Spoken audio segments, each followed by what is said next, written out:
Hello and welcome back to Strongwoman High's Life is a Mishmash. Today we have very special guest Emmeline Howard, who has recently competed in the under 64 untested and tested natural natural England's. You know what I mean? The under 64 England's pathway, both tested and untested. So welcome to the show, Emmeline. Do you want to give a brief introduction, elevator pitch to who you are, what you're all about? Yeah. G'day. I'm Emmeline. I tested. You've said tested so much that that's the first thing that comes out of my mouth. That's fine. We're off to a great start. Yeah. So I got into strongman like a year ago, or strongwoman like a year ago. Competed in both the pathways this year. I was, 1 year in. Let's just dive in head first. Managed to qualify for Brits through OSG, which was fucking wild. Hell yeah. My boyfriend liked to say I was the fifth strongest Australian, England's fifth strongest Australian. So I thought that was pretty funny. But yeah, I'm also an online coach. I have been coaching it'll be coming up 2 years now, but actually my coaching is not strongwoman at all. And it's more like health, like mental health and mindset and food relationship and things like that. Because I came from a personal background of having a terribly fucked up relationship with food. So that's what I do as a coach. But I also help women get hella strong and inspire them to do that too. So I love it. Yeah. And I kind of just fell into strongman by signing on with a coach who was a strong man, and he was like, hey, you should try this. So I did. Hell yeah, amazing. So how did you originally find out about like strongman and strongwoman then? Mostly through my coach. So I've been working with him for about 2 years now. And I met him through Instagram and through fitness events. Got on really well, went and did a session with him because he was like, he saw my deadlift and he's like, that's not your deadlift. You can deadlift more than that. And I'm like, no, that's my max. And in an hour, he added 20 kilos to my deadlift. And he's like, see, it wasn't your max. And he was like, I can do a program for you if you want to get you. So I started at 110. He's like, we'll get you. And he got me from 110 to 130 in an hour. He's like, I can get you 140 in the next like 12 weeks. And I was like, fuck it, let's do it. So we did that. Yeah. And at the end of the 12 weeks, I pulled 160. And I'm like, oh, okay. 50 kilos in 3 months. Maybe this is my calling. And I was actually like too kind of scared about strongwoman. So I started like dabbling in powerlifting because I had friends and stuff that did that. And it was more accessible for me at the time, squat, bench, dead, can train it in any gym. And I did that for like maybe sort of 6 to 9 months. Didn't vibe with it. Went and tried a little bit of strongman. And within like the first session, I was like, yes, this is way more fun. And he'd been slowly like, I don't want to use the word grooming, but really he was grooming me to sort of convert across to strongman. He's like, we're gonna do your squat, bench, and dead, but we're gonna train like your rotational stability and all of these things too. So you'll be really robust. Not just like powerlifting strong, but overall strong. So then when I went into strongman, I had a good foundation as well because I had a strongman coach in powerlifting. Nice. Who is he, coach? Sam Grover. Sam Grover. Nice. I feel like I've heard his name before. I'm sure I know who this is. He's good mates with Paddy Haynes. Yeah, nice. Oh yeah, I think I've seen him on videos with him. Yeah, I know exactly who you mean. That's class. What was your background then before you started like getting into like strength training and strongman? Have you always been like sporty, or what was like? Yeah, so I was like really sporty as a kid. I played all the sports. I actually grew up playing cricket. I played cricket for 20 years. So I wasn't afraid of being a girl in a male space. Let's just say that because I had been my whole life. But late teens, as a lot of people will know, when you sort of finish school, there's like so much less sport and activities once you turn 18, especially in Oz. I don't know if it's the same here. So like I started moving a lot less. I kind of fell out of a bit of sport. I kept up with cricket, but like all the other sports I did, I dropped. And I started gaining weight like you wouldn't believe, because I was still eating like a teenager that played sport 6 days a week, but I was only doing a little bit. And so after I started gaining weight for like a year or two, I decided to join a gym. I kind of did some homework, so I jumped around my backyard for a few months and thought, this is fucking terrible. I saw some girl on Instagram lifting weights and I was like, that looks like fun. I like being strong. And so I joined a gym and never looked back. So that was when I was like 20 and I'm nearly 30. So I've been gymming for like the better part of a decade. Hell But just yeah. like normal gym strong. And so as I said, like I'd going to the gym for 8 years and I had like a 110 deadlift when I met my coach. And now I've been 2 years with my coach and I've got a 175 deadlift. So like Yeah. the 2 years with a coach make so much more difference than the 8 years without. Yeah, 100%. What was your goals when you were just in the gym then? Was it just general like strengthening, losing weight, that type of thing? Yeah, I came from a small country town in Australia. So basically, if you liked going to the gym, everyone was like, you should do bodybuilding. You should be a bit like a bikini athlete and you should do this. And so I never did bodybuilding, but I kind of trained like bodybuilding and I did all the fucking terrible diets. As I said, I had a terrible relationship with food and all of that kind of environment definitely made it worse. My relationship with food wasn't great before I started, but it actually got lots worse. I was overtraining and under eating and all of that. But yeah, so probably like I was like a typical like girly split 3 leg days, 2 upper body days, training like hip thrusts a million times a week, all of that kind of thing. So I was like, my goal was to get strong. I was trying to like increase my 1 rep max every year, but I was adding like 2.5 to 5 kilos like every year. Um, Yeah. when I obviously could have been adding a lot more. Yeah. Well, hindsight in it that, but it's Yeah, interesting you say that as well because, like, I know, like, I've literally just had a lecture on this at uni about how there's like that stopgap for girls in sport. Like, you get to sort of 16, 18, and there just doesn't seem like there's nothing. Like, there's no promotion of sport for girls in that age, and that's like such an important age as well for women because we're like coming into like being proper women at that point, aren't we? And like getting those good habits in there is super, super important. But you just almost get lost to like nothing, don't you? Because it's not promoted. Like no one's in the schools being like, oh, here's an option, here's this, here's that. The only thing is that like weight loss. And I know that a lot of these listeners as well for Strongwoman Highs and like me as well, like the reason I got into the gym was to lose weight. Like it's such a exactly. common starting point for all of us that we go in for aesthetic reasons. But I love that like transition of like you're going for aesthetic reasons, you get into it, you start getting really strong, and you're like, I don't care about that anymore. Like, I Yeah. care about being strong as fuck. To be fair, it probably wasn't until I started strength sports in the last 2 years that I got really good at taking the aesthetic out of it. I definitely over like towards the last probably the first 4 or 5 years was shit. Like it was all aesthetics, aesthetics, aesthetics. And then probably I started getting a bit better at that once I started improving my relationship with food, started like training a little bit less, resting a little bit more. It started getting better. And then once I started strength sports, it really just gave me something else to focus on and gave me, it wasn't just like, oh, I want to look good, but I also want to be strong. It's like, no, I need to fuel or I won't be able to hit these lifts that I want to like hit. And like picking up a heavy deadlift is way more important to me than having a, like a dead flat stomach. Yeah. Yeah. But I No, I had love something that. else to like work towards rather than kind of it just being, oh, general strength.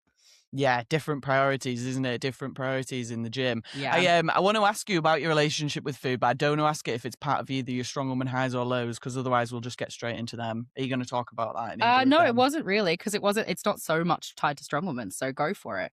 Perfect. Well, tell us a little bit about that then, like how it changed, what you were like before, how it changed, and how you came about that change as well. Yeah, absolutely. So, as I said, it got worse when I got into health and fitness, not better. Because, I mean, a decade ago, there was not many people, like not many women in the gym, especially in the strength section. They were all on the treadmills. Um, and everything was get skinny, get skinny, get skinny. And Yeah. I was, yeah, I want to be skinny. That sounds great. I want to have a flat stomach and lean arms and all of that.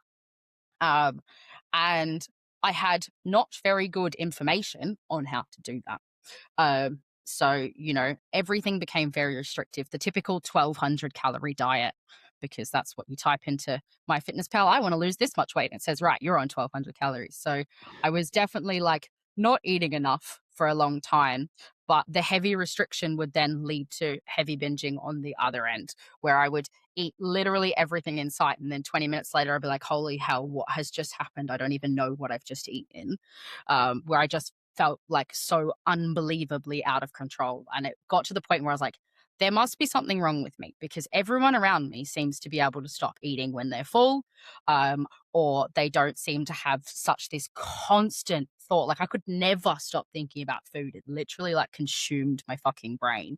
Yeah. Um, I couldn't keep anything, like, in the house that I deemed at the time as, like, bad foods. Like, if I bought a tub of ice cream, I was eating that whole tub of ice cream in one sitting. If I bought, like, a block of chocolate, the whole block of chocolate was going. There was no moderation, was not in my vocabulary at that point. I was that person that you'd go to dinner and someone couldn't finish their plate, and they're like, "That's all right, Emmeline will finish it. It's fine." Uh, the Yeah. table hoover. Um, so, yeah, it was really, really bad. And it kind of I ended up going through a crappy breakup and going, right, I'm gonna do the whole revenge body thing and I'm gonna get really lean and focus on me. And went super duper restrictive, got down to the leanest I've been in my adult life, which is probably like I'm an under 64 kilo athlete. I was under 57, and I'm not meant to be an under 57 kilo athlete. And then out of that, because I was so restrictive, I cut out all joy in my life, all the processed foods and all of this and all of that.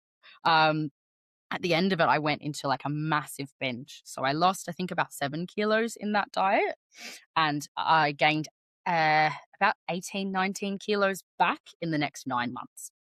So I bounced back hard. And it got Yeah. to, I sat there and I was like, I can't keep doing this. I am so sick of going up and down and up and down and it getting further and further up and down. And I think I'd hit like the heaviest I'd been for like the second or third time in my life. And I was like, I can't keep doing this. And I just took away all deadlines and I said, I'm not going to do 6-week challenges. I'm not going to put a deadline on this. I'm just going to start and I'm going to keep going until I get there. And it doesn't matter how many times I fall off. It doesn't matter how many times, like, I'm not going to let social occasions, like, not be part of it anymore. And I'm not going to, like, go super restrictive. I'm just going to chip away and chip away until I get there. So, I started going out for food with my friends again because I wasn't doing that when I was restrictive dieting. And I started including, like, a bit of chocolate in, but telling myself I was actually allowed to have it rather than this is bad and you can't have it. So I started Yeah. allowing myself things. And I say that like, oh yeah, I just flicked a switch and I did it. No, I fucked up. I fucked up again and I fucked up again. But like the big binges and the big like falling off started getting further and further and further apart. Yeah. So it was definitely took me a good couple of years to kind of shift out of that mindset, but definitely taking away deadlines and allowing myself to have everything took a lot of the pressure off me.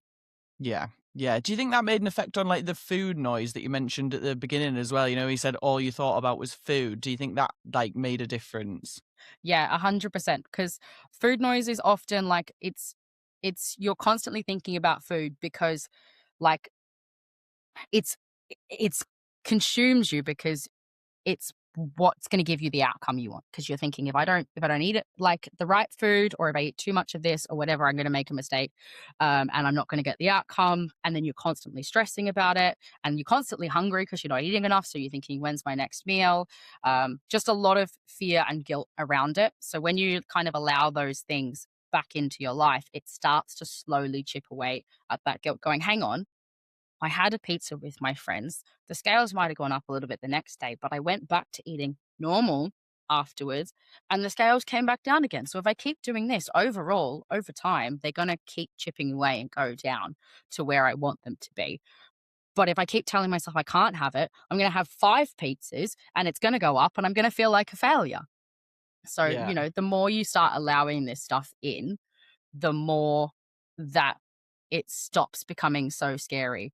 But I genuinely thought like I was the only person on the planet that feels like this because everyone else seems to be fine. And once I started talking to more people and realizing I wasn't alone, I was like, okay, other people have done this. There's evidence out there that you can get past this. So I've just got to keep going.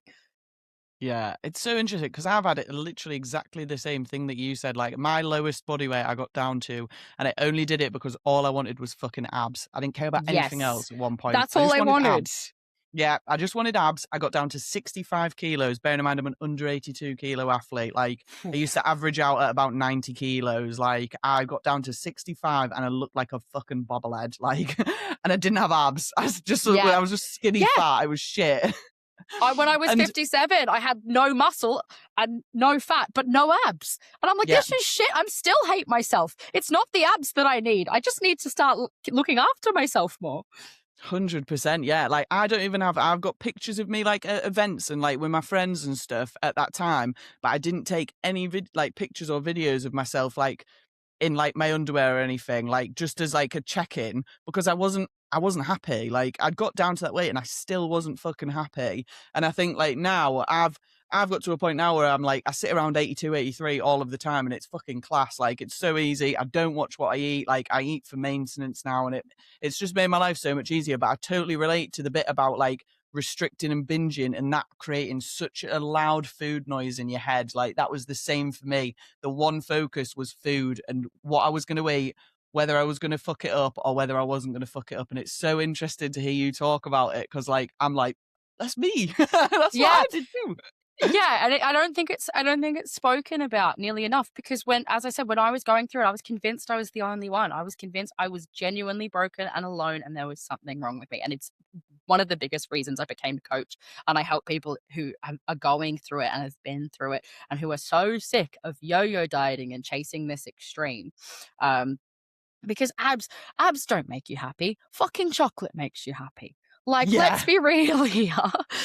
Let's be real. Like, and once I realized, I think like, whilst it was obviously very damaging for me at the time, in the long run, it was quite good that I went to that extreme just because of what I was able to learn from it. And I realized I was still miserable at that way. If anything, I was more miserable because not only was I still super preoccupied with food and my body, I was also tired and cold and cranky and hungry and all the negative side effects of bringing down your body fat really low that no one ever fucking talks about.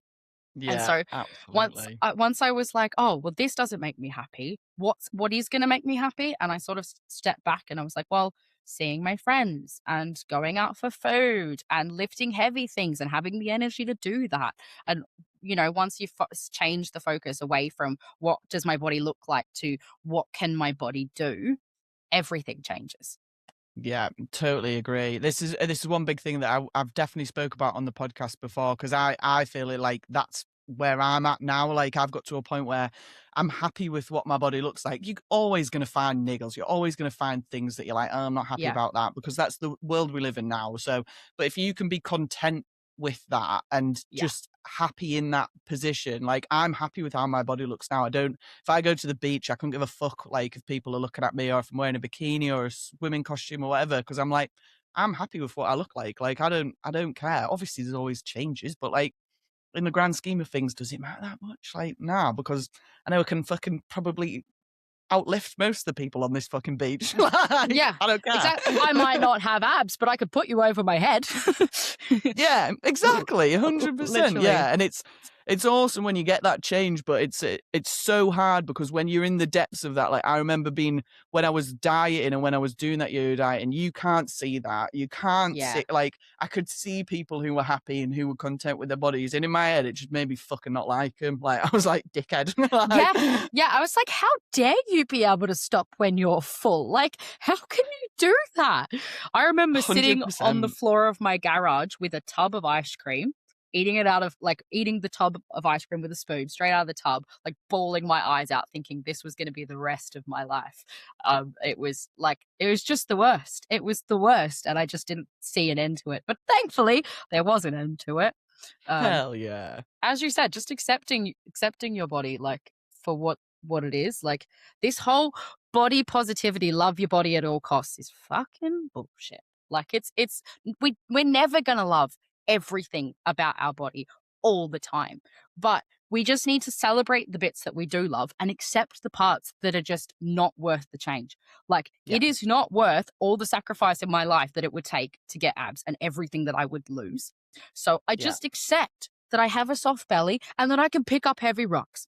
Like that's enough for me. 100%. Yeah, I totally agree. And I do think as well, like that prioritizing different goals. So, like, I know for me, the minute I started strength training, the minute I started gaining a bit of muscle, like I had tiny little biceps or a little back muscle that I hadn't seen before, I was like, fuck. Like, I really Yes. like this. Like, this is what I wanted. This is where I want to be. And just that change. And it wasn't even like, it was almost like the aesthetics was the hard focus. And then once I started the strength training, it sort of drifted into the background, and I didn't even realize it was happening until like I started thinking about it and reflecting on it, and I was like, shit, like, I don't actually care about that anymore. I care about this side of it now instead. And it's a liberating change to have in your brain, isn't it? Yeah, 100%. And I wouldn't be surprised if you had the same result as me, is once you stopped focusing solely on aesthetics and you put your primary focus on strength and getting strong, your body looked better than it ever did when you were focusing on aesthetics. Yeah. All the muscle blows up, like you naturally lean down a bit because you've got a bit more muscle and you're training hard and recovering well and all of those things. And you're like, oh, the key isn't actually worrying about how you look. It's worrying about how you move, and then you just look better naturally. 100%. And I think like you'll have the same problem because being in a weight class, obviously we do have to focus on weight quite a lot. And like Yeah. I have struggled. I've still been in that bit of yo-yo phase while I've been in the weight classes. And while I know that it's not been my like primary focus because strength has, being in those weight classes, I found has been like quite detrimental to like holding me back a little bit. It's only been this year that I've really been like, ah, shit, I'm all right now. But that is because I have naturally dropped down to like that body weight that I need to be at, that 82, 83 kilo mark. And I think a lot of that was to do with my hormones. So I've been on hormonal contraception since I was 15, came off it in the last 2 years. All of a sudden, my body weight was just really stable. I was like, Oh, I love wow, that who'd have for guessed you. this? You're Like, tempting me. I've been on hormonal contraception since I was 17. So, yeah, not fuck. dissimilar. And the same thing. I'm like, I wonder how much of a difference it makes. But I definitely understand the weight class thing because, like, obviously, I've only been in this sport for a year. I'm an absolute rookie. I did my first weight class comp, the strongest lightweights, in October last year, and um, like I sit pretty close to my weight class most of the time. Like I think I was sitting around like 65, 66, but life was really busy the month before. So then I had to do like an aggressive cut into it. I'm so new to this. I haven't done water cuts or anything like that. So I just did an aggressive diet into it. But I found like the week or two afterwards, some of those like old habits around food and like the overeating and stuff came back. And I'm like, oh, this isn't good. So like when I Yeah, knew I had the one in January, I started chipping away a lot earlier, and like I was making weight nearly a week out rather than yeah, like the night before in a sauna and all of that. So now like I'm in like a little bit of fat loss at the moment, but it's more just like trying to maintain my weight class weight now for a yeah. while so that it kind of sits there. So like I'm not like aggressively chasing like a fat loss result. It's more like, oh, I'm a bit more conscious of what I eat during the week. And then when I go out with my friends on weekends, I can relax, but it means that I'm maintaining my weight so that I don't have to aggressively cut into comp again in a couple of months. Yeah, 100%. I think it held me back for ages. That like all last year, I would say, and the year before that, it held me back being in those weight classes because I was yo-yoing up to like 90 kilos and then having to come Yeah. down to 82. And like I did ridiculous water cuts. Like there's plenty of times I've mentioned it on this podcast. Like I've done some fucking stupid water cuts in my time, but like that really held me back, especially with my like ideas around food and the way I behaved around food Yeah. for sure. And I think this year when I've not had to do that, I'm like, wow, this is so much fucking easier. Like Yeah. this is so much better. But yeah, I believe hormonal contraception was a big thing. And also my views around food and the way I behaved with food. So yeah, it's Yeah. just finding what works for you though, isn't it? And it's a learning curve. Like some people it's going to take a year, some people it's going to take 6, 7, 8, 9, 10. Like you can't just fast forward these things, can you? Yeah, exactly. It does. It does take time, and everyone's timeline is different. And I like one thing I'm always telling my clients, like these beliefs you've held around food and the relationship you have with food is not something that has happened like in the last 6 to 12 months. These are beliefs that you have held for years, and you can't just flick that off like a switch. Like I'm having the same conversations with these people over and over and over before the points start to sink in. And that is no fault of their own. Their beliefs are no fault of their own because the diet industry is fucked. So like Yeah. they've just been presented with poor information. And now thankfully with the generation of social media, there is more accessible good information. There's also more accessible terrible information, but there is more good stuff to kind of squash it. So, they just need to be patient and just give themselves time, because the longer you've believed something, the harder it is to change those beliefs and routines and habits. Yeah, 100%. I just recently I did I was gonna post a transformation picture because I was feeling pretty like jacked, and I was like, yeah, I'm really happy with my weight, like reflecting, being like, yeah, I'm in a good place at the moment. So I took some pictures and I had a look at like 6 years ago when I first started strongwoman training, and I'd taken the pictures maybe a couple of months in, so I was starting to get a bit of muscle mass, and I compared them, and there actually isn't that much difference in the Oh photos. no. And I looked at them and instantly I was like, well, I can't post these. And I thought about it and I was like, why? Like, why can you not post that? Because even though I might have not had like a massive bodily change, one, I think it really proves that I've definitely never taken peds, because fuck me, like if I had, I should look at least a little bit different in 6 years. But Yeah. it's more the mindset change I've had within that time. Like back then to now, like I feel like a different fucking person. Like I'm completely different to who I was back then. And when I thought about it, I was like, I appreciate that more than any ridiculous transformation photo that I'd post on Instagram. Like, I don't care that it doesn't really look that different. Like, I still haven't posted it. I'm going to have to fucking post them now, aren't I? Shit. Yeah. But, You're going to do it. You're going to do it. And in the caption, you're going to talk about, this is just the tip of the iceberg. Everything that you can't see is what's really changed. Hell, well, give me a caption as well. Fucking perfect. I know what I'm doing this afternoon. You're welcome. It took a while, but like the more I've thought about it over the last week without posting it, the more I've been like, do you know what? Now I'm fucking well proud of that. Like, I haven't had a massive transformation, but like I'm different fucking beast now. Like different fucking beast from what I was before, and I'm proud as fuck of that. So yeah, it's one of them, isn't it? It's just how you reframe it in your mind, and that takes time. That takes ages, and you've got to always catch yourself and be like, whoa, no, don't let yourself slip back into those like shit habits that you had before. Like, keep yourself moving forward. Yeah, that's exactly what I did with my thing last year. As I said, like I did my first weight cut a week or two out of it. I was like, oh, hang on, I'm slipping back into old habits here. I don't like the way I feel. We're not going to do this again. Because now I'm recognizing it. I always tell people, like, getting on control of your diet and feeling good about the way you eat doesn't mean you'll never fuck up again. It just means the fuck ups are less often and further apart. Yeah, 100%. 100%. I totally agree. I love that. I feel like I've literally just had like a one-to-one session. This has been almost been like a free coaching session. I feel like I should pay you for this now. That's all right. I love this shit. No, it's class. Right. Well, we need to get into the actual podcast then. So, okay. First question. What has been your Strongwoman high? I think, I don't know whether this is a little bit left field, but my Strongwoman high is the community. And it was one of the biggest things that like pulled me in and kept me in this sport. Is just how wonderful everyone is. Like, as I said, I came from powerlifting. Now, I don't want to not powerlifting. It's still a cool strength sport, but I didn't find the community the same. Like, everyone was like keeping to themselves in their own little bubble. Like, it was every man for themselves in powerlifting. Like, strongman, I came in and everyone's like, hey, let us show you how to do this. This is so much fun. Like, come lift this thing with us. Oh, do you have all the right equipment? Do you want to borrow mine? Hey, here's a snack. Do you want some? Like, you literally see it at like world level where two athletes in direct competition will be head to head. One of them will finish and then they'll go over and cheer their other guy on. Like, they're direct competitors. Like, I love how much everyone supports each other in this community. It's fucking amazing. Yeah, I will say that this is not left field at all, because I would say this gets brought up on the podcast weekly. Okay, right. People fucking love it. I think it's probably, I'm hoping at the moment to do a bit of a like research study on the podcast, which would be really interesting if I can get it off the ground and we can get it moving forward, and try and work out like the themes of what people talk about on this podcast the most, and find out like themes of what Strongwomen are talking about. And I think the biggest one that will come out of this 100% is the community, because it's just like no other sport in the world. It's so hard to explain until you get in and you actually like experience it firsthand. Like, I remember, I've said this before as well, but the first time I did a strongwoman competition, I took my mum, and she was used to coming to like dance competitions with me. Yeah, when right. I was, like, a kid.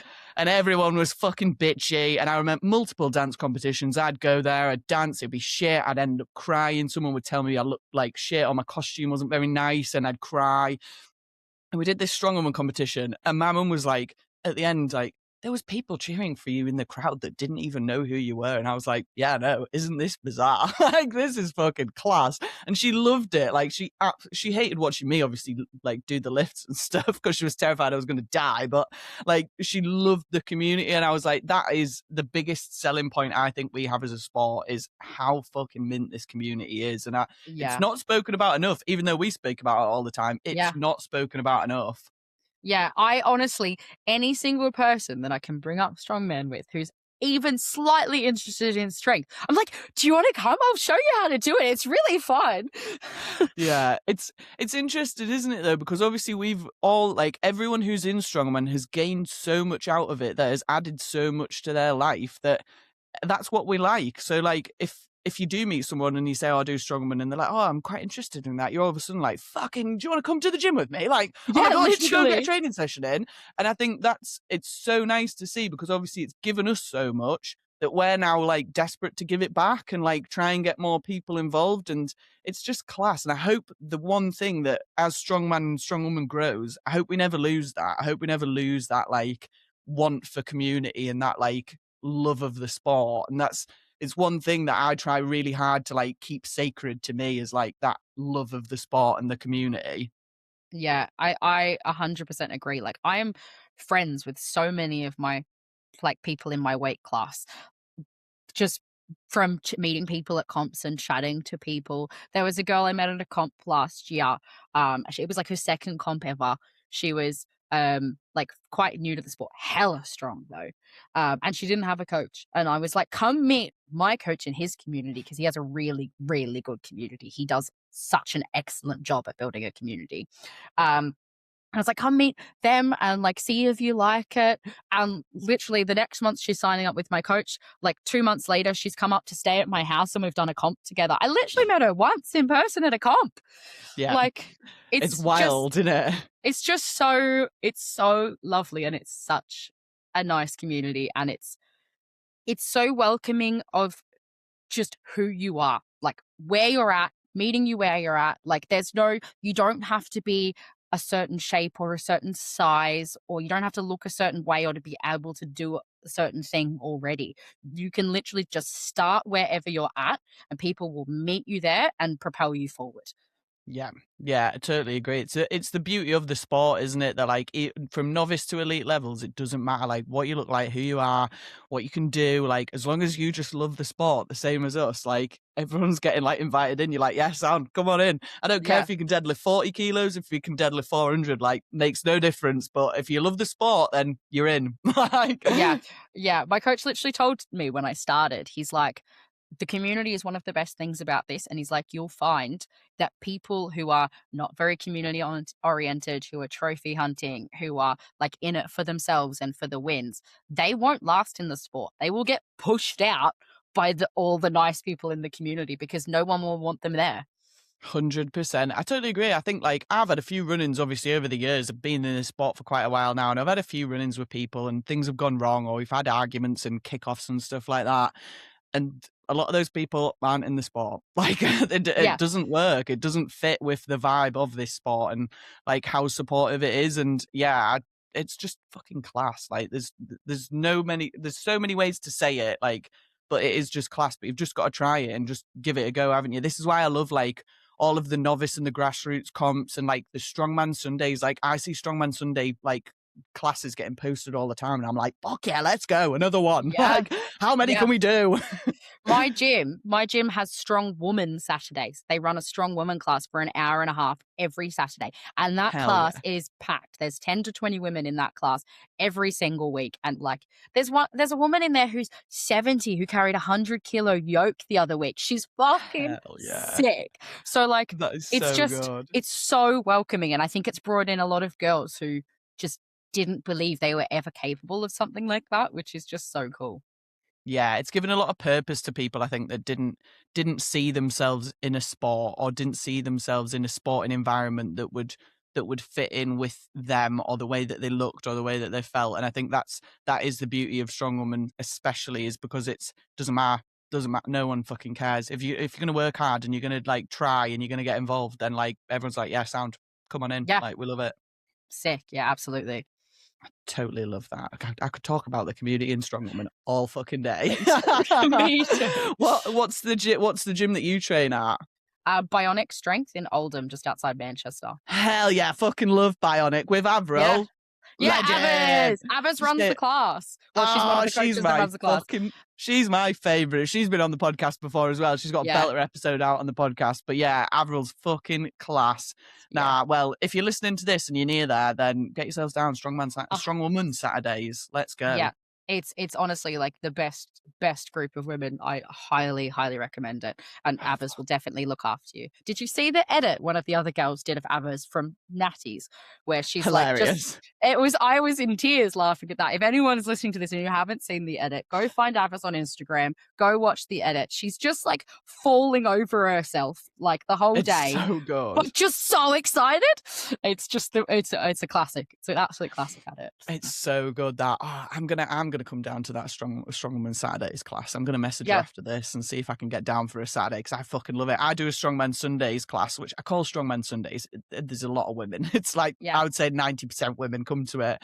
But yeah, on a Sunday at Northern in Hartlepool, and that is fucking like, I love it. I taught everyone to split jerk last weekend. Yes. Oh my god, whale of a time. I was fucking loving it. Like it was so much fun. So yeah. It's definitely come down for a Saturday. If you do, please shoot me a message, because I don't always go because my schedule is chaos. So I'd love to be there. Nah, I will. I'll definitely do that. This will end up being a massive training session, though. I always do this, where I'm like, I'll come down to the gym and then I invite like 40 people. Let's do it. Everybody come down. We'll have a huge day. Yeah, amazing. Yeah, we'll get this sorted out. This sounds like a good plan. Right. Well, let's ruin the good vibes then and move on to the shit stuff. So, what has been your Strongwoman low? Fucking injuries. Oh my Disney. Like, I am just so sick of being injured all the time. I think because two reasons. One, my strength accelerated really fast. Like, it's not normal to add 50 kilos to a deadlift in 3 months, especially as a natural athlete. So I just don't think my body could keep up with how fast I was moving. And so it was like the strengths were strong, but it was really like highlighting the weaknesses. And I mean, that started before I was in Strongman, when I was sort of getting into strength sports and powerlifting. But I think things that have been like little issues for me over the years, just being a gym goer and stuff, and now really big issues because of the weights that I'm moving or trying to move now. So like I have a problem with my shoulder where it's just not stable.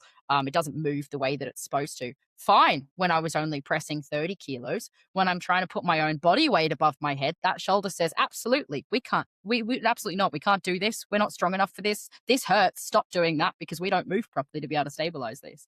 So I think it's just been, for me, just like old injuries flaring up, new injuries. I discovered when I got into strength sports, this is a bit of a niche one, when I started getting really good on my deadlift, I got up to 160, and then a couple months later I did my back, rehabbed the back for the better part, and got deadlifting again. I got up to a 175 deadlift. When I deadlifted 175, my rib popped out. Which, oh no, 11 out of 10 would not recommend to a friend. And it's kind of been like a rib that sits in my chest that kind of protrudes a little bit for years. Never know what caused it or when it came about, and occasionally it would like catch and hurt a little bit, but it was fine. Not until I started deadlifting, getting up towards 3 times body weight there, that it became a real issue. And so now I haven't really been able to deadlift or progress my deadlifts like to anything heavy since the last year, since that happened. And so like I've seen so many specialists and they're like, we can't do anything about that. That's like a permanent thing you have to live with now. Like we can't operate it. You can't rehab it. Your rib will just do that when you deadlift heavy. So I'm trying to figure out how to work around that. I'm rehabbing a shoulder. The back injury that I thought I'd rehabbed has come back. So the low is definitely like how demanding the sport is on your body. And if you're not looking after yourself, or if you're making progress too fast. Oh my gosh, what a problem to have. Woe is me. I literally say I'm like, it's such a first world problem getting too strong too fast that your body can't keep up. Yeah, yeah. It's like, what a complaint to have, but it just means I kind of had to slow down and like, at the moment I'm on like rehab only. Like I've got no exciting compounds. It's all weird accessory movements and just trying to fix Yeah. things as best as I can. And so I had a really rapid first year into Strongwoman, and now I'm having to take my foot off gas and just slow down if I want like any sort of longevity in this sport. So Yeah, that's yeah. definitely been the biggest low. I totally understand that. I mean, I've been riddled with injuries this entire career I've had in struggle, but I've always had shit going on. But I can totally relate. I'm part of the Bad Back Club. I know there's loads of people who listen who are also part of the Bad Back Club. Like, we have a right club Let's going all go. the time. It feels like once you're in, you can't get out. You're here forever. Like, it's part of it. So, yeah, I totally understand that. But I do think, like, that, again, for me, has been a learning curve in the sport. Like, I was very much the same, where I got really good really fast. I was able to do technique tweaks, not so much with deadlift. Yeah. My deadlift's always been shit, but like overhead and stuff like that, I was able to progress quite quickly, and I was quite strong quite fast. But then I really struggled with that level of training. I was like, I'm very bad at going comp to comp to comp and just doing prep after prep after prep, and then getting to like the end of a year and being like, I'm going to die now. Like, no part of my body works properly anymore. Like, there's nothing left of me. And that's pushed me a lot to like take massive step backs out of the sport. Like, I've had months and months of times where I've had to not compete, or I've not even trained. Like, I'm very good at just going, nah, can't do this. I'm taking a month off training. I'm going to have to step completely back. And my goal this year, now as a qualified physio who should fucking know better, my goal this year is to really take a step back and think about, like, I've changed a lot of the training philosophy I have. And even with my coach, Molly, I've been with her for years now. Like, we're coming up on like, I think 500 workouts together on True Coach. Woo. So like, I've spoke to her quite a lot about how we're going to train. And a lot of my training now it's not that comp specific. I've backed off. I'm looking at like general strength training, working on niggles the minute they come up, just going, all right, I'll put a bit of rehab in for that in my sessions now as well. Like, I'll deal with it instantly. I'm not going to wait until that becomes a massive issue in the future. And then when you come up to comps, just doing like short 2, 3, 4 week preps so that you get used to the movements, you're doing the movements, but you've already built the strength behind the movements. It's not as important, because I was bad at doing like 8, 10, 12 week preps of just too long. It's too long. It's way too long. You get bored, you get sick, you get injured. Like, it's just the way of it. And I mean, that's taken me 4 years to learn. So I think it really depends on what you're like as an athlete too, because every athlete is different. Like, as you said, just working on your general strength, GPP, as they say, general physical preparedness. And like, if you've got good skill acquisition and you can pick things up quite quickly, there's no reason you need a long prep. I mean, 100%.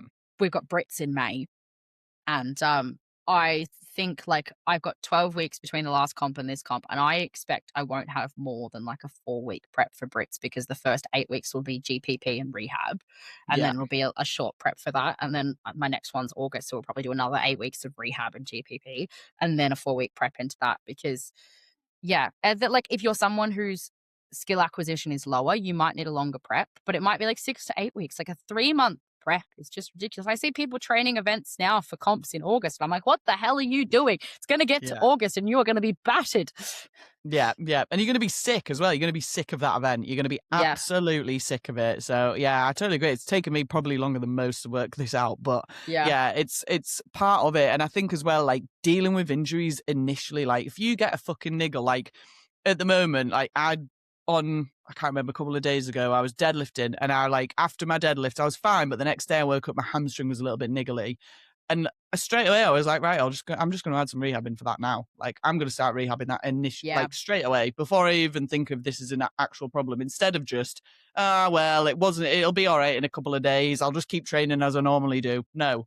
Change your training, like, work around it, do stuff specifically for it so that you're addressing it head on, instead of just leaving it to become a massive fucking issue. Because injuries are part of this sport, and I think a lot of people need to get their head around, like, that injuries are going to happen in this sport. It's a sport where we are pushing ourselves to the maximal limits of our strength and endurance. If you're not expecting to get injured, then you need to rearrange your head, because it's gonna fucking happen. Like, it's Facts. going to happen, yeah. And like, might not happen as frequently to other people. Some people are more prone to injuries. That's just unfortunately genetics. Like, there's no way around that. But yeah, like, you've just got to fucking deal with it. And if you're in this sport, then get used to doing rehab. Yeah, well, that's it. But it's also like, as you said, like managing things, like managing like your training volume and your load, and like knowing when to take your foot off gas, and knowing when, oh, hang on, I need to preemptively do something for this before it flares up. And just like, injuries are absolutely part of this sport, but how often and how severely you get injured is usually within your control, and what Yeah. you're willing to do. As I said, like, I've got the rib issue I've had my whole life. It's only now a problem because I lift heavy. I've got the shoulder issue I've had my whole life. Only now a problem now that I lift heavy. And then my back problem, I just twinged it, like I tweaked it year before with the powerlifting stuff. And so that's a strength sport injury that I'm now waiting on the MRI results to find out exactly how bad it is and what I need to do. But like, the other stuff, I'm just learning how to manage it, and learning how Yeah. to work around it, and not pushing it. But if you keep pushing through everything thinking she'll be right, there won't be any more like, oh, I can work around this, because like, I've got a shoulder, a rib, and a back now. Like, what can I train? Fucking calves? Like, there's nothing left for me. Yeah. If you keep pushing through, like, you're gonna get an injury in every spot, and then you're gonna have nothing that you still can train that you love. So you 100%. absolutely can train around an injury, but you should also be focusing on not pushing through when something's not right. Yeah, absolutely. I love that. And I think as well, that shows like your gym like experience as well. Not the fact like, although you've only been in the sport a year, like you've obviously got a lot of gym experience prior to this. And that, I think that mindset comes with gym experience, because it's taken me fucking way longer to work this out. Like, it's Yeah. taken me a full physio degree to work this shit out. Yeah. But I like what you said as well about like a lot of the stuff regarding like the severity and like how bad the injury actually is as well is in your control, because I think a lot Yeah. of people as well don't look at what's going on outside of training. Like, that was a big thing for me to work out, is if I've got loads of stress at home, or I'm not sleeping right, or I'm not eating right, that massively affects how like badly you either have the injury or you also deal with the injury. Like, when my bicep popped off, Oof. I was a month out from like 3 uni exams, and I was also training for a British axle record. Everything was like highly stressful at home. I wasn't sleeping great. Like, I wasn't looking after myself very well. And then who guessed it? My bicep popped off. Like, Yeah. what the fuck? And I took it so badly. Like, I took it so badly, like as if it was a personal attack on me. I was like, Yeah. what the fuck, body? Why are you doing this to me? And now I look Yeah. back here and I think, what did you expect? Like, what did you expect? Your body was at a fucking end point. Like, there's no wonder you struggled with that, and no wonder it happened. Like, you needed to take a step back, and there was loads of warning signs your body was giving you that you were just going, be all right, be all right, Yeah. don't worry about that, it's fine. And like, and then look where it got you, fucked you. So Yeah. Unfortunately, this is very much the thing. Like, recovery is just so much part of it. And working on your weaknesses. Like, I went and saw a physio recently. Teef, who was the physio at OSG. oh yeah, I went and he's class her. she's so good. I went and saw her because I was like, I've got this pile of things. I need a referral for an MRI for my back. Um, and she was kind of real baffled, because she was like, you are so strong, but so weak. Like, it doesn't make sense to me how you can lift what you can with all the issues that you have. And, now starting this rehab block, there's like, my coach gave me like a really simple banded exercise, and I couldn't do it. Like, I physically didn't have the strength or stability in my shoulders to do it. And he's like, what? He's like, all right, this is clearly a problem. So I think, like, when you love something, you're like, yeah, I want to train that all the time. Like, if you're a good deadlifter, you want to do lots of deadlifts. Or if you're a good presser, you want to do lots of pressing. But if you don't also work on the things that you're bad at, they're going to get worse. And the gap is going to be far bigger between those two things. And they're probably going to let you down, not just like injury wise, but in comps. Like, this is the sport of averages. You can't be Yeah. amazing at one thing and shit at everything else. You actually need to be quite decent across the board. And you need to work on the weaknesses just as much as you work on the things you enjoy. Yeah, absolutely. I love that. Talking to you is like not talking to someone who's been in the sport for a year. You're like so fucking like, you seem so experienced with it all. I think it's obviously like the gym experience prior and obviously doing sport your entire life, but it's so interesting to hear because it's like a fresh perspective into this sport. Because I know like Strongwoman especially, like I had a bit of a sport, like I didn't really have a sporting background. I did a bit of fucking dancing, like, and then I did boxercise for a little bit to lose weight. Yeah. Like I don't really have a sporting background at all. And it's interesting because I've had to learn all these lessons in Strongwoman, but like you've come in with these lessons already sort of in your head and gone, yeah, I can put these into Strongwoman, and you come into it a lot faster, which is, it's awesome to see. And it's like super cool because we're getting more people in the sport who actually like understand about these types of things and understand about like your injuries and your food and stuff like that. And all it's doing is increasing the level of knowledge within the sport, which is going to make the sport better in the long run as well. So it's fucking class. I love it. Yeah. Oh, I appreciate that. I mean, I've definitely had injuries. I've like torn both my quads playing cricket. Running is bad for you. God. Running is bad. Click that. Running is bad. No, I can't get on board with that. I'm a big runner, me. I fucking love a bit of running. Oh no, I hate running. Like short burst is fine, but like yeah, like just like sprinting after like cricket balls and stuff. Like I've done both my quads at different times, and when I did my quad the first time, 3 months. Nothing more than walking and no training legs for 3 months. And I'm like, right, well, my upper body's really weak, so this is a good time to catch up. So I spent 3 months training upper body 4 times a week. And this is just when I was like a normal like gym junkie. So then it did like catch up a little bit, which was fine. But like I wasn't like, oh, well, I can't train legs, so I can't go to the gym. I was like, well, what else can I still do? And I think I've had that mindset for a good part of my life, that like don't focus on what you can't do, focus on what you can still do. Yeah, 100%. I love that. That's one of my big lessons. Focus on the things that you can control, not on the things you can't. I have to say them to myself all the fucking time. I think I say that to myself, to my clients, to literally everyone. Yeah, it's a good life lesson, isn't it? It's a good life lesson. Well, moving on with life lessons then, what would you say to yourself when you first started the sport?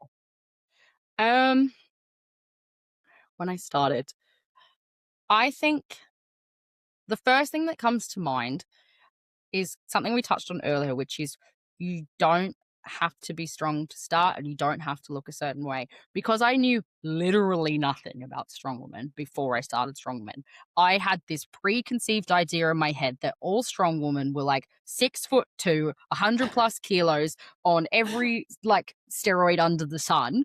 And if I didn't want to go on steroids, then I couldn't do strongman because I would never be able to compete with like the people that are really good at it. And so I definitely would say, no, that is definitely not the case. You can be a natural athlete, and it's so nice to see the natural part of the sport growing as well. But you can be a natural athlete. You don't have to be strong to start. I'm fortunate that I had a really good coach already when I started. That was a strongman coach. So the transition for me was really easy. But like, you could have never stepped foot in a gym and start strongman. Like there is no rules about getting started. They will welcome you with open arms, and it is the most fun you will ever have. And you will learn just how capable you really are and how cool shit you can do. Yeah. That's not 100%. A very good grammatically correct sentence, but I'm gonna stick with it. Nah, I love that. Nah, I totally agree with you. I totally agree. And we've had loads of women on the podcast who have never done anything. They've never been to the gym. Like I know one off the top of my head, Kat McEwee-Heap, she was on recently and she like had no training background ever. Like she'd never done anything, any sport, and just came in and started doing Strongwoman. And like now she's fucking one. I think she was the third on the under 57s at England's. Yeah, that sounds familiar. Yeah, like she came fucking third with no training background, just started Strongwoman, like fucking sound. And I think, it's super important. And the more that we can sort of shout that from the rooftops of being like, you can just fucking start and it is class fun. Like the better, like the more women we can get in that way, the better, because it's only going to improve the sport as well. Like the more there is of us, the better the sport's going to be in general. Like we can see with the Natty pathway, like the more that's grown, the better and better it's getting, bar the trophies. But like fucking that was Matty Costello's fault. But I mean, you look at the tested pathways versus the untested pathways. There was like triple the athletes in the in the natural pathway this year. I Um, know. Yeah. which is just crazy. Like there was very few people that did both because they were so close together, I would imagine. But like Yeah. I was looking at the girls I was up against in the natural pathway going, at least a third of these girls would have done very well in the untested one. So like 100%. it's kind of like, yeah, there's always going to be like strength advantages and stuff if to taking steroids and things like that. But on the flip side of that, that doesn't mean you can't be insanely strong with that. Look at Camilla from Australia, the under 64 natural and untested champion. Like Yeah. she is just insane. And she's been, let's be real, she's been doing strength sports. She was competing like in Olympic lifting when she was like 14, like for Yeah. Australia. So she's been in strength sports her whole life. So she has a really long career. She's only doing strongman, I think 7 or 8 years. But she's beating all the people that are taking things. Like you don't have to be that way inclined if you want to be good in the sport. And there's no right or wrong answer. There's just whatever's right for you. Yeah. I would never judge 100%. someone for making that decision for themselves. That's totally fine. But you don't have to take that path if you want to have a career in this sport. Yeah, I totally agree. And I think it's really interesting. I know I spoke about it last week on a podcast episode that's coming out this week with this will be confusing for everyone listening, but with Sam and Sue about how the untested pathway, like I remember when I first started and like that was the only pathway. There was another pathway called, it was the Weir GB pathway. I can't remember what it was called. Oh, it was BNSF, it was called. And that had like 2-3 people each category. Like it was tiny and it was really expensive. You had to pay for like your membership. It was super, super expensive. And the competitions were always a bit shit. Like it was like way lighter than the untested federations and stuff like that. So the untested federations were huge. And now like it's changed so dramatically. Definitely this year, it'll be interesting to see how it keeps going because there needs to be a space for that. Like I totally agree with you. It's completely up to you. But I do enjoy seeing the tested pathways coming up and coming through and creating a level of competing in the sport that is like on par with where the untested was as well. Like I think it creates such a less barrier for entry for women getting into this sport by having that federation there, like, which is why again I'm going to support it all this year. I'm going to try and do as many of the competitions as I can because I really believe in that, and I think that natural strongman pathway this year is going to be fucking brilliant for the sport on a whole. So like it's really good for it. But yeah, it's an interesting part. I'm going to do a lot more on PEDs over the next couple of months because I've got a lot of things in the pipeline for it. Okay, I'll look forward to it. No, it should be good. But yeah, it's an interesting point, isn't it? Right. Well, let's move on before I get completely sidetracked into completely other things. Do you have any final words, strongman words for the pod? Not, we've still got the silly goose to go, so don't worry. But any strongman related things that you would like to get off your chest before we move on? I think we've pretty much covered it. I think we've covered like getting into the sport and how bloody amazing it is and looking after your body and your mindset. Actually, I've just thought of one last thing.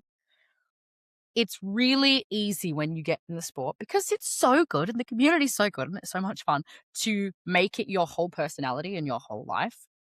And as anyone who's been injured will tell you, if you only have strongman or strongwoman and you get injured and you're restricted with what you can do, it makes you like question your whole sense of self and you're like, well, I'm not strong anymore, so am I even worth something as a person? I don't know whether you've seen Encanto, the Disney cartoon film, but I only watched it recently. And like they've all got like all these characters in the movie have these like magical talents. And one of them is this woman who's super, super strong. And they all start to lose her powers. And she's like, there's so much pressure onto me to be strong. And now I'm losing my powers and I'm useless to everyone. And I can't do anything anymore. And like it feels like that when you get injured. So having something that like, or multiple things outside of the sport that you still like form a strong part of your identity is really important, like spending time with your friends and other hobbies and like a career you love, hopefully, and things like that. So don't tie your whole identity to the sport because you're bound to get injured and something will come crashing down. Absolutely. Again, another hard lesson that I've learned in my time in Strongwoman. I honestly wouldn't be like able to have these mindsets without like having such a great coach who's obviously been through it all himself. Someone who's I've had a lot of chats with who's really like I've learned a lot from is Chloe Brennan. Yeah. Absolute queen. She speaks a lot about that issue, about having things outside the sport. But also like she was someone who made me realize, hey, I don't have to be fucking huge and on gear to start this sport, and I can still hold my own. Hell So, yeah. you know, having good role models, I think, has taught me a lot as well. Yeah, 100%. Brendog is the absolute one. Like, I fucking love her. But yeah, Yeah.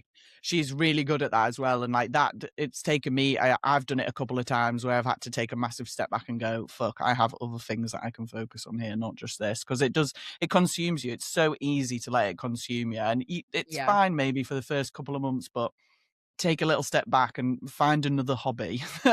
Even this is just one thing outside of Strongwoman, just so you know, you've always got a bit of a backup. Yeah, I think that's super important. I don't know whether you saw the figure skater who made the news, Alyssa Liu or Yeah. something. And she was 16 and she was like 17th at the Olympics and when she was 16 years old. And everyone was telling her, do this, do that.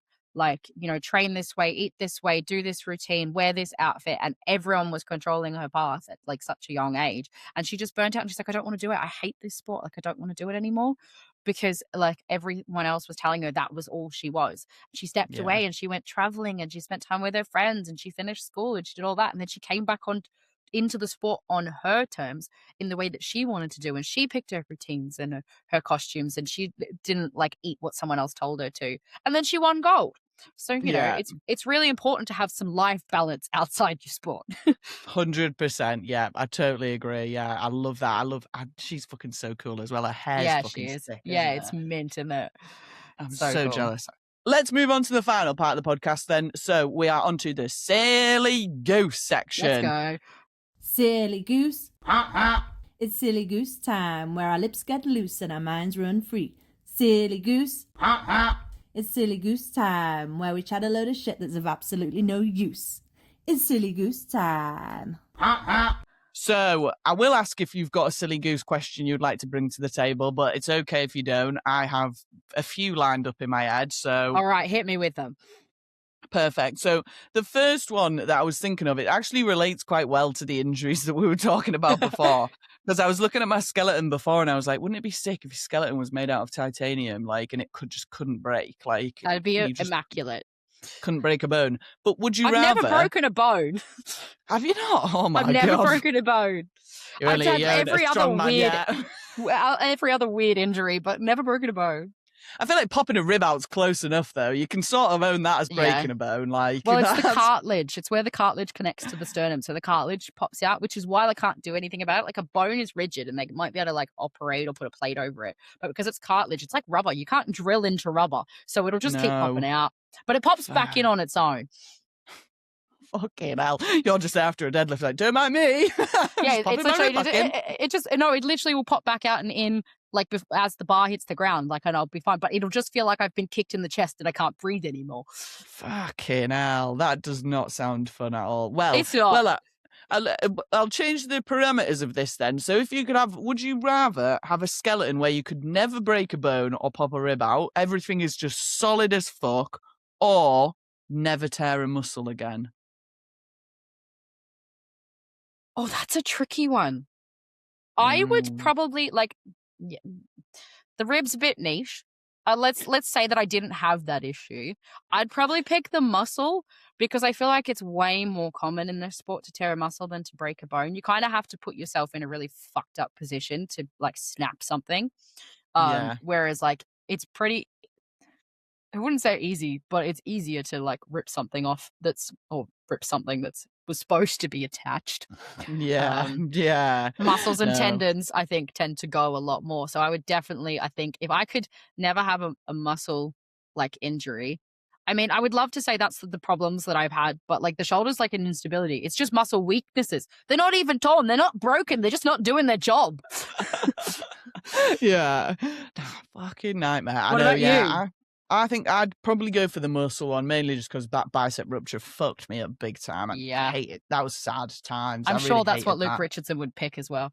Yeah, to be fair, yeah, probably. To be fair though, I've broken a bone in strongman, but it wasn't really strongman specific. I dropped a plate off a leg press onto my foot.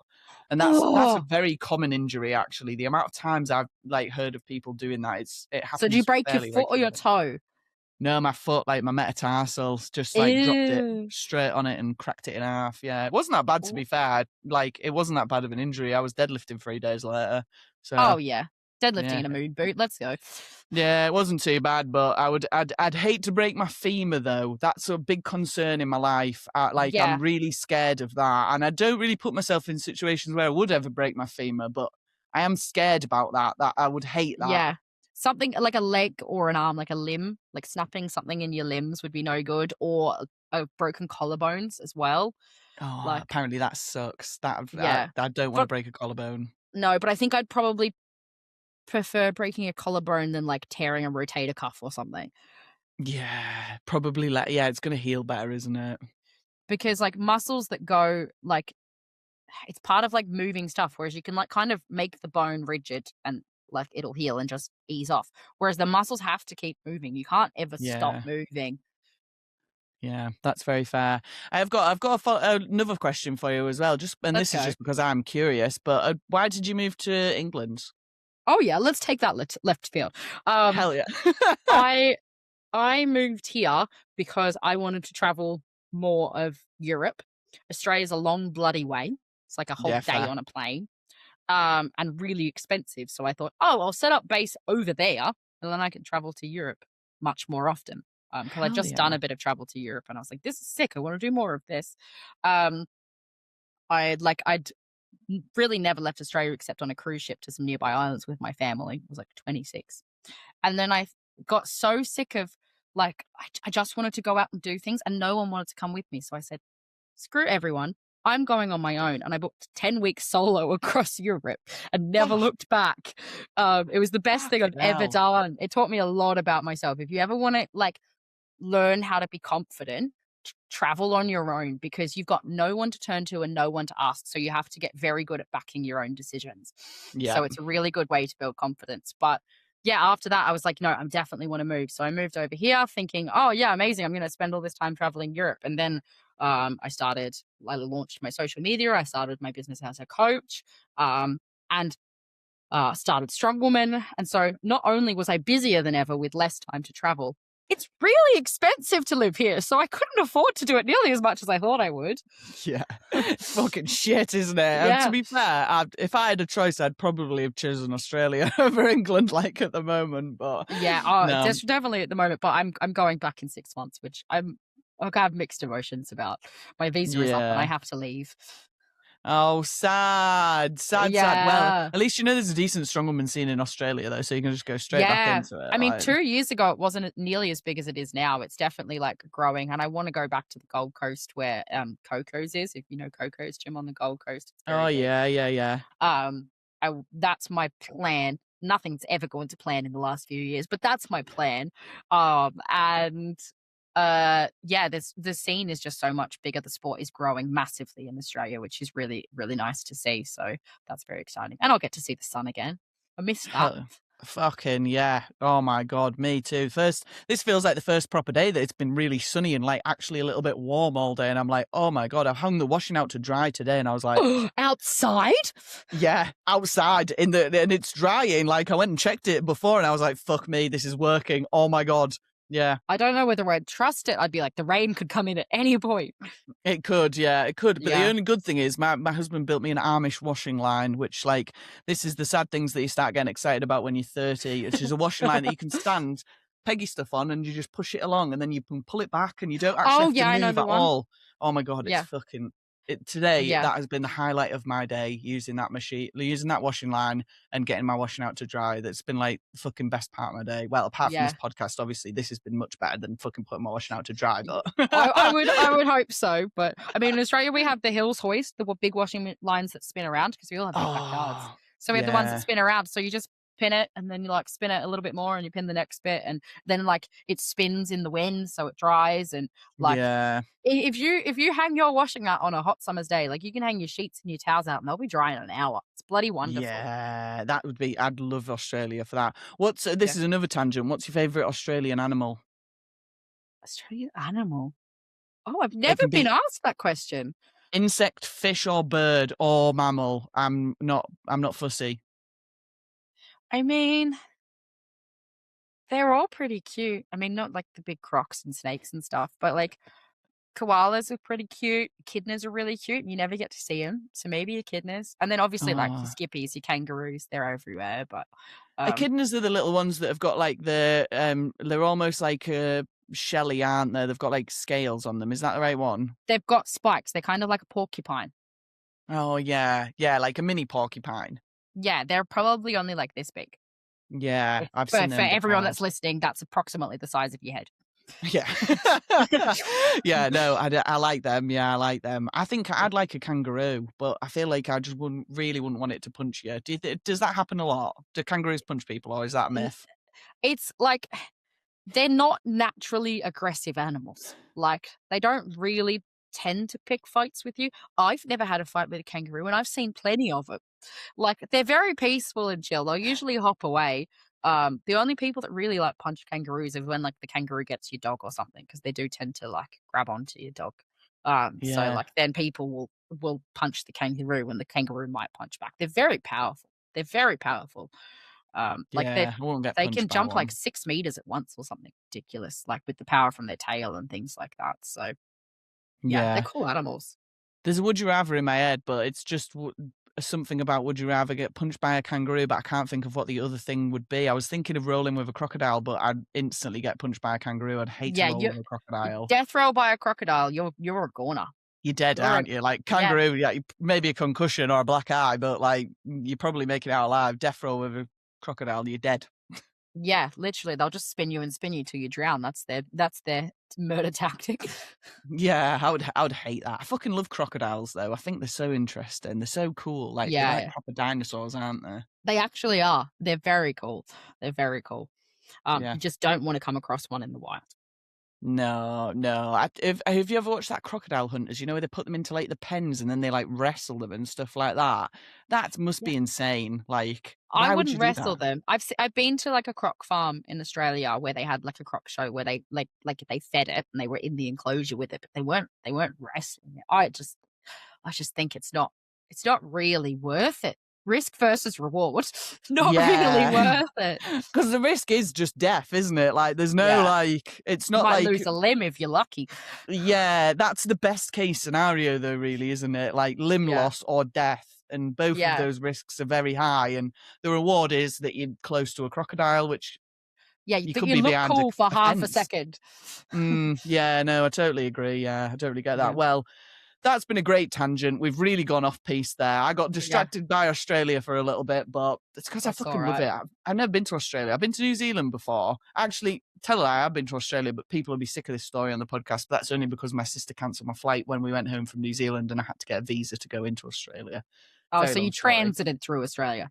Yeah, I didn't really spend much time. I think I went outside, smoked about 10 cigarettes in a row and then went, fuck this, I need to get back home. So it wasn't the best time of my life, but I'd love to go to Australia because I feel like now I'm more interested in the animals. Like, I want to go and find animals in Australia. Well, you'll have to come visit me when I'm back.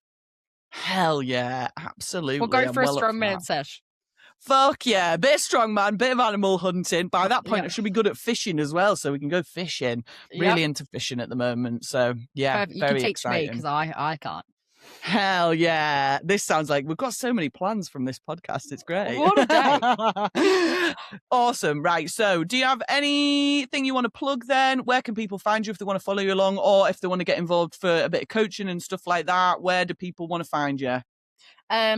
Just Instagram is my main one. I'm at Coach Emmeline.